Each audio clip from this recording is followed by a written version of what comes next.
The first post-debate poll has finally been revealed, and so now we can find out, has Trump actually been taken down by his performance at the GOP debate? Apparently not. Let's bring up these results. You're seeing there Donald Trump still at 23%. Now, this is a SurveyMonkey poll. It's an online poll, but that is actually a fairly reputable poll in combination with NBC News. Now, this is just one poll. We need to see more, of course, but we do see that coming out, Donald Trump, then Ted Cruz. So Donald Trump about where he was at before. He didn't gain much, he didn't lose much. Ted Cruz gaining a little bit.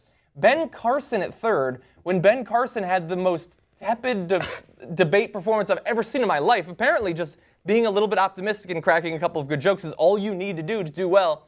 And then Carly Fiorina gaining, which sort of makes sense. She's widely seen to have won the junior debate. And Marco Rubio, who did very well, gaining slightly, but not cracking into that top three.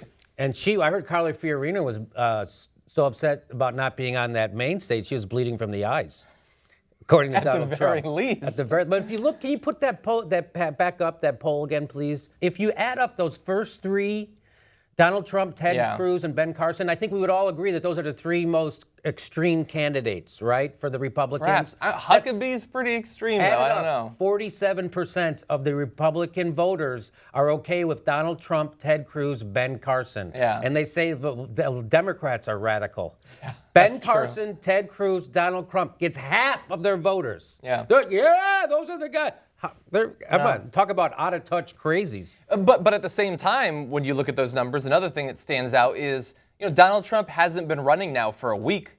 He's been around for a little bit. It's been a couple of months. No, he's still holding, but despite all of the support that he supposedly has, how he's this ratings driver and all that, he's this amazing guy who has his own money, he's so outspoken, he still can't even get more than 1 in 4 Republicans to support him. Okay, I mean, that's a good point.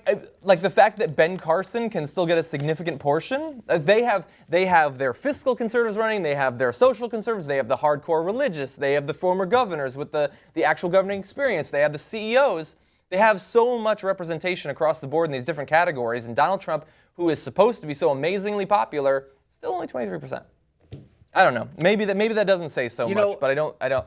I'm hoping that he gains in the polls. He won't, but I hope he does. I don't think he will. I knew he wouldn't go down. I knew that debate wouldn't hurt him. I predicted that. I thought that it would. Roll the tape. That's why I'm smarter I thought that it would. Yeah, you are apparently significantly smarter and a better political analyst. Thank you. We also know that something like, I believe it was 54%, this is a separate poll, but 54% of Donald Trump supporters say that if he were to launch a third-party candidacy, they would support him then.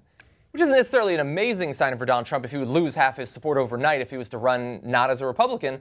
But that does mean that if he chooses to do this, he's going to suck 4, 5, maybe 10 points away from the Republican nominee, and thereby ensure a Democratic president. Yeah. But I think when Ross Perot ran, what did you remember the percentage he got? Was it 19% of the vote he got? I remember Bill Clinton won. It was something, I think, in the late teens. Bill Clinton won with 43% of the vote that year. Yeah, and almost certainly would not have won if not for that third-party candidacy.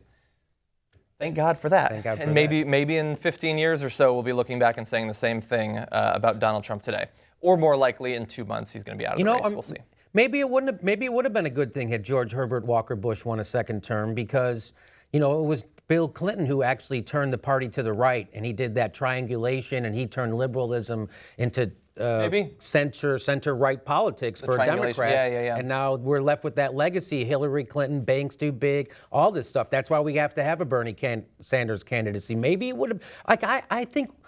Like when George Bush got elected in 2000, everybody was upset. And I remember saying, no, this isn't going to be a good thing because the same people who impeached Bill Clinton for a blowjob are now going to be in charge of the whole government. And we're going to get a good look at them. And 9/11 happened. And that was the only thing that saved him because people got sick of George Bush right away. He didn't even win the 2004 election. They had to throw it in Ohio. So people hated him. They didn't like. And then by the 2006, they turned the whole Congress blue. And then they elected a black guy with a Muslim name during the to lead us. So they were ready. I think that's a good thing when the opposition gets control. They get a good look at them, and we're sick of these people, and that's what needed to happen, except we got the pretend Bernie Sanders and Barack. Bernie Sanders is the guy Barack Obama pretended to be in 2008.